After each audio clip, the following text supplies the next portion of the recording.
كل ما أنت أنك شرف بينات هاي إسبتالهان إنه أجوجنو إنه كده فرنا برنامج كان ونقون دونا إسبتال كل بعض اللي جا هالجريو marka laga hadlayo Jubbaland Somaliland oo ka horeeyo isbitaalka guud ee magaalada Hargeysa barnaamijkan xogta kaydinta xogta caafimaadka ama health information systemka oo ay hirgelinaysay dawladda hay'adda ICDF ee dawladda Taiwan waan uga mahadcelinaynaa ka isbitaal ahaan waxaan aaminsanahay oo aan dareensanahay in waxyaabo badan ka tari doono xogtii caafimaadka xogtii kaydinta caafimaadka annaga ka isbitaal ahaan waxyaabaha kale ee muhiim noogu noqon doona waxay tahay inaanu la soconno saaka 8 subaxnimo markii outpatient-ka la furo ilaa iyo outpatient-ku uu xirmayo inta patient timaada inaanu kala soconno xafiiska aroo fadhiya iyo maamulka xafiiska fadhiya patient-adii ma la wada arkay kow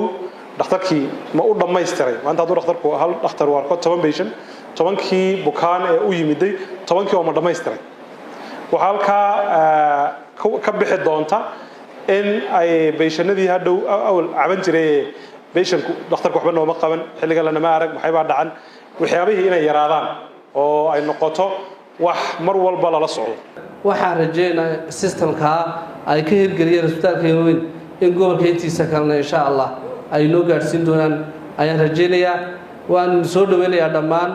وفتجا ملها فوق النووي بدي ay noogu yimiday si ay noola qaybsadaan furitaanka maanta aynu daahfurayno barnaamijka isbitaalkeena laga horgeliyay health information systemka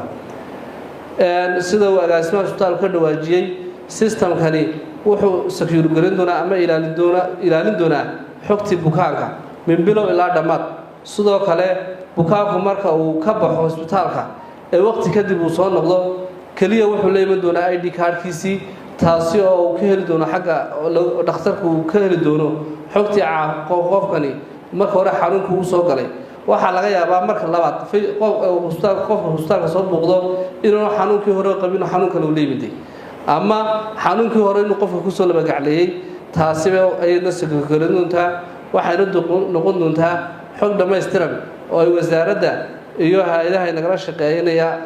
oo Taiwan ugu horeyso waddanka Taiwan iyo jaamacaduhuba xog dhameystiran oo waafiya oo isticmaali doona ma insha Allah noqon doonta ka gobol ahaan aniga oo ku hadlaya afkii gudoomiyaha gobolka iyo kii degmadaba waxa soo dhaweynaynaa wafdiga ballaaran iyo barnaamijka wanaagsan ee health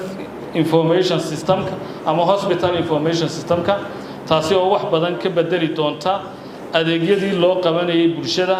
agaasimaha guud ah hay'adda xakamaynta HIV/AIDS-ka ee Somaliland Dr. Ismaaciil Maxamed Haye iyo gudoomiyaha jaamacadda Axmed Professor Maxamed Muuse Jibriil waxaanay sheegeen we can strengthen their skills and knowledge base. This will ultimately contribute to the delivery of exceptional education for our students and the progress of the health sciences at the University of Amman. Ama network system kan loo sameeyo isbitaalada oo maanta boorbiga kii labaad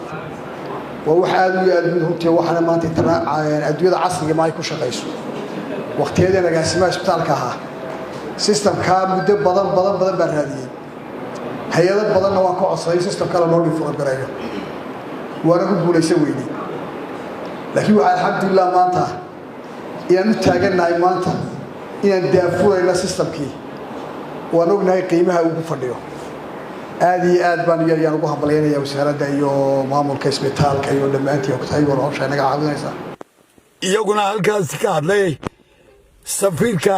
jamhuuriyadda Taiwan u fadhiya dalka Soomaaliland. It is good we always stay here with the people of Somaliland. And we believe that healthcare, empathy transcend borders. Taiwan is working together with Somaliland and also in the future with the international partners so that we can achieve more. Maybe I can mention some of our work here, not just focus on the healthcare, although it's a flagship. And finally, there is the training. We are not only training the people to use, we are training for the trainers. So this time we thank for the Boroma Hospital. You send the 7 people and receive the training in the Hargeisa. Then they all pass the training. So later then we will give them for the certificate. waxaana ugu dambeyntii soo gabagabeeyay barnaamijkaasi lagu daafurayay xogta isgaarsiinta ee isbitaalka magaalada Boorama ee gobolkan Awdal agaasimaha guud ee wasaaradda horumarinta caafimaadka Dr. Maxamed Xirgeeye kale oo mashruuc aynu maanta halkan u fadhino oo aynu ugu talagalay inaynu gaarsiino cusbitaalada dalka oo dhan oo mashruuca dhinaca xogta ee health information systemka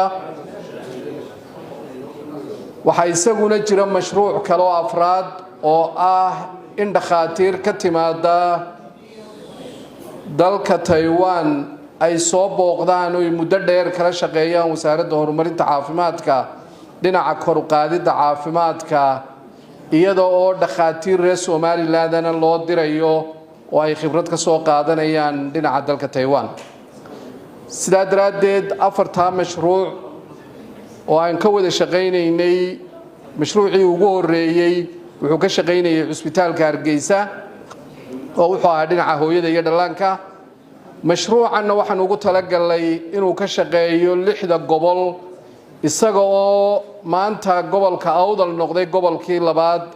ama cusbitaalkii labaad ee marka laga tago cusbitaalka Hargeysa ee qaranka cusbitaalkii labaad ee ku soo biiray in mashruuca laga hirgeliyo